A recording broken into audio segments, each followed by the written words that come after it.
Hi, I'm Nicole Vogelsinger of Wildboho. If you are coming here with a pack of felt supplies because you took one of my classes and you are going to assemble this stitch book, welcome.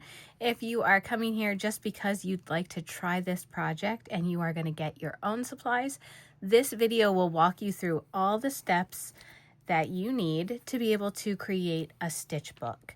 So let's get started.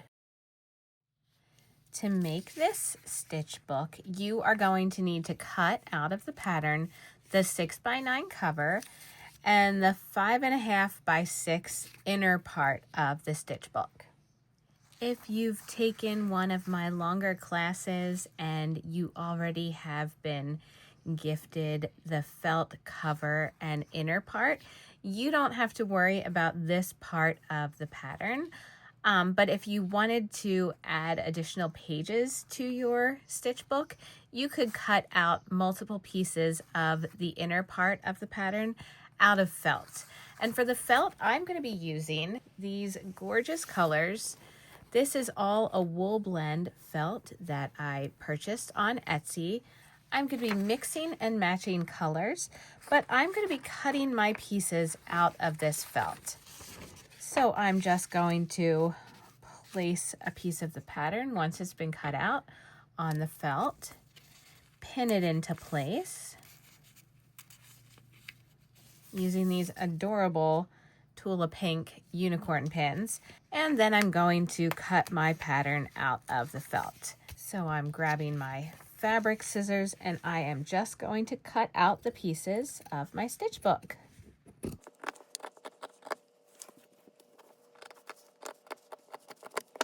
There's my cover, and then I'm going to do the same exact thing with the inner piece.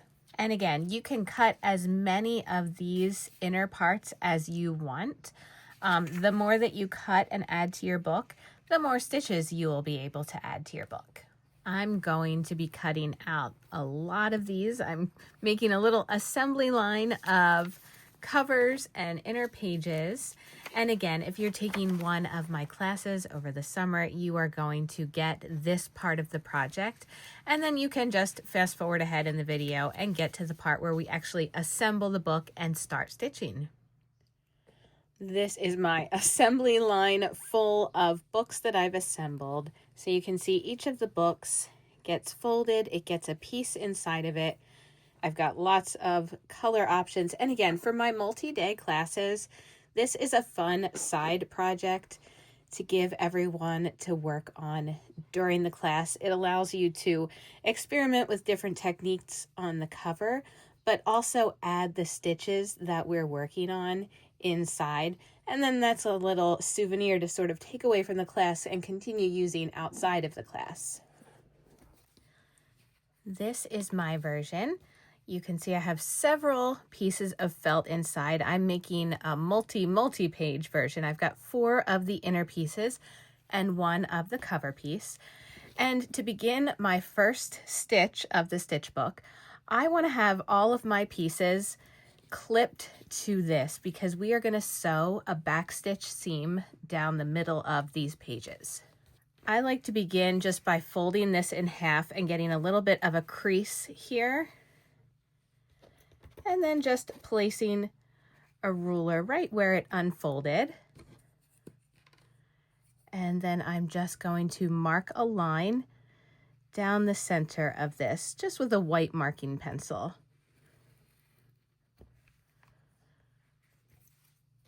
So there's my line. And you can choose whatever thread that you want to for this part. I want a really pretty thread, and my thread kind of matches both of the colors here. This is an eleganza. It's a variegated spool of thread, and it is a size 5 pearl cotton. I have a slightly thick needle because I'm going to be going through several pages of the felt, and I want a little more thread that I would normally use just so that I don't have to stop and start my stitches as I work my way down here. I'm going to begin with a little knot in the thread, and then I am threading my needle. Now the first stitch, we don't want the knot of this stitch to be on the outside, So we are going to bury it inside all of the layers. So wherever your line is, my line is right here. I just want to come up on that line and bring my thread through.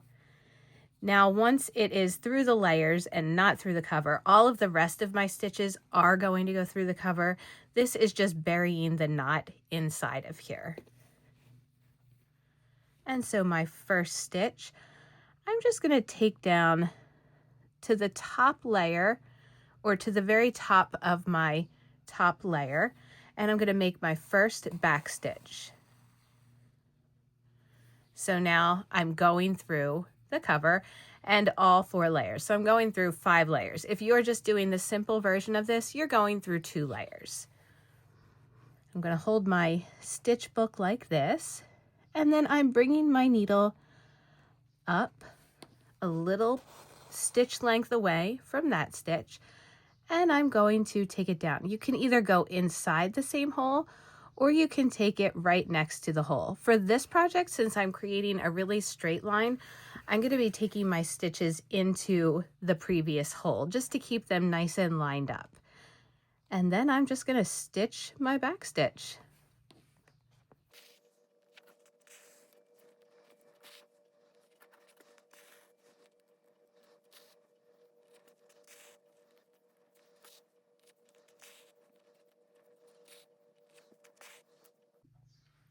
When you're finished stitching, this is what it will look like from the front and from the back.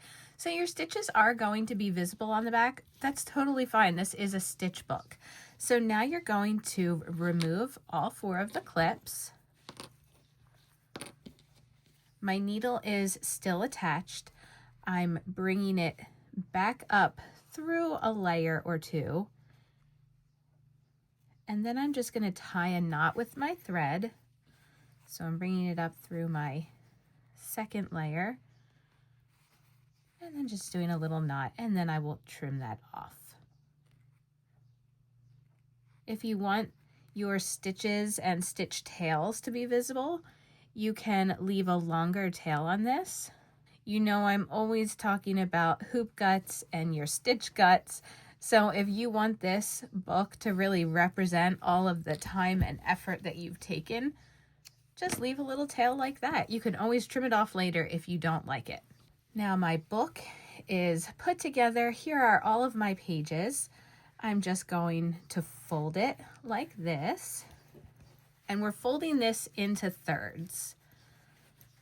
So I want my stitches to be on the side of this. And then I have my cover that I fold up like this.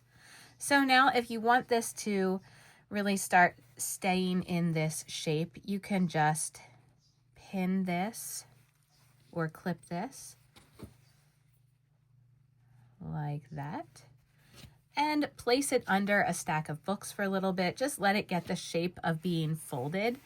As an alternative to just having it held together with nothing, you can add a snap, you could add buttons. One other customization option, you can take another piece of felt to add to the outside spine of your stitch book, and I'm going to show you that in a minute. This is a bag of scraps that I had bought from Artistic Artifacts. You can get them online or in the store if you're nearby, but I wanted to use one of these gorgeous scraps, and I was kind of looking for a project to use this for. So I pulled out this, which matches all of my color. I love the little stitch marks on the fabric. I cut a piece to just run over my stitches that were on here, and now I'm going to do the same back stitch in a little bit thinner of a thread. This is from Wonderfill. It is a variegated thread. It's fruity and it's a 12 weight thread. I'm just going to use a thinner thread like this to stitch all the way around. And I'm only going to be going through the cover layer and this piece. I'm not going through all of these pieces because if I did, I would be sewing them together. So I'm just going to be going through 2 layers with this thin thread. Doesn't that look really cool to add an edge to it? And then when I open up my book, everything is in here. All I see are the stitches on the front and the back cover. And again, you can cover over those or you can stitch around them. And then there's my book. So I can leave it this way. Again, I could add a snap, I could add something to close it. Another idea is to add a leather strap to it. This is a strap that I had pulled off of, I don't even know what. I think it was clothing. I'm not sure how I would do this, but I think that looks really cool. I also have leather lace remnants that I had picked up at Michael's, and I could do something that kind of wraps it around and then just tuck an end in, stitch it down. So that's what I decided to do. What I did was use an awl. This is a Tula Pink awl that I have. It's very sharp. This is pretty cool because if you're traveling with an awl, I actually don't know if this could go on a plane. I'm guessing probably not. But if you're traveling with it in your case, this just kind of, the sharp end just screws inside. I use this all the time, and it's great for punching holes in things, especially leather, because unless you have leather needles, it's going to be tricky to punch a hole in this. So all I did, I put 2 holes right here and right here, started my thread. I did a satin stitching and kind of just, well, I actually did more of a couching with the same eleganza that I had used before because the colors match perfectly. And I just kept going over it. When I finished, I ran my thread under, back and forth a few times, tied a knot, and now I can decide how many wraps I want. I kind of like that. So I'm going to trim with a little excess like that, and then just tuck the end under this. And there is my stitch book. I cannot wait to see your customizations with this pattern and this book. The PDF pattern pieces are in the link, or using the measurements that I gave earlier, you can just use the measurements. Follow along with our Facebook group, Needles Out. I'll also put that link in the description. This is a great project to take on the go over the summer. If you are coming to one of my classes, the one in France still has, I think, 3 spots left. I will put the link for that below, and I'll be in Montana also in July. I'll put that link. So if you're coming out to one of my classes, I will see you, and thank you very much. And if I'm seeing you online, just post your pictures. Let us all see your stitch books in progress and the customizations that you have made. Enjoy this project and have fun with it. Happy stitching!